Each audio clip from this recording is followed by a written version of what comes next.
weather was very, very good. It was like really blazing hot. At that time, the way things came together, the publication of the Saville Report was the biggest story in the developed world. There was no other story. It was the main event, news event that day. We didn't know what was going to come from Saville, which meant all we knew for the next day's paper was we're going to devote most of the news pages to Saville. But how are we going to go at it? So we had to sort of put together a framework and decide.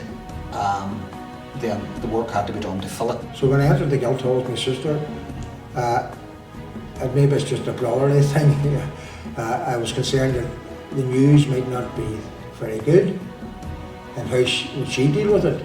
Because I'd be more pessimistic, I would think I was more prepared to soak in bad results than she would have been. So I had arranged with my solicitor before he went into the lockdown, the week before, just to give me a nod as we're approaching him, if things were good or bad, so I'd be prepared for my sister. And when he came up, what he did give me was a mixed nod, which didn't help matters much, but when we approached him, he said to me, and because he knew what our family was looking for, he says, we got 10%, Liam. But it's an important 10%. He says, what they're saying, he says, we didn't get any politicians held responsible. We didn't get anybody higher in Mulford responsible. There's no censure of what the RUC investigation was like at the time, or there's no censure of Woodger as such.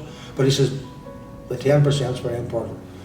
He said that Jim, in particular, Jim was shooting was unjustified and unjustifiable, and under no circumstance could the soldier have felt he was under threat. It was almost like doing an exam at school, because we got the stuff and we knew everybody was in the same boat. We were up against the clock to try and get a gist of it, to try and draw conclusions. And I remember we were looking through it and people were calling out saying, what about that? What do people think of that? Certainly in the big table that there was a few different tables. There would be about 7 or 8 at each table. And as we were going through it, someone was saying, that's significant then. And some people were reading things and you were thinking, keep it to yourself. We want to read it first, and then as the 2 hours went, or might have been an hour and a half went on, people were saying, well, like the journalists from England and Dublin and that would have been turned to the local journalists saying, what's the significance of that, or is that looks important, I remember too later that day wanting to be in Guildhall Square. It was as a journalist you want to be where it happened, and I'd agreed to do. I'm an Irish language speaker, and I'd agreed to do a piece with Nuacht, a panel show.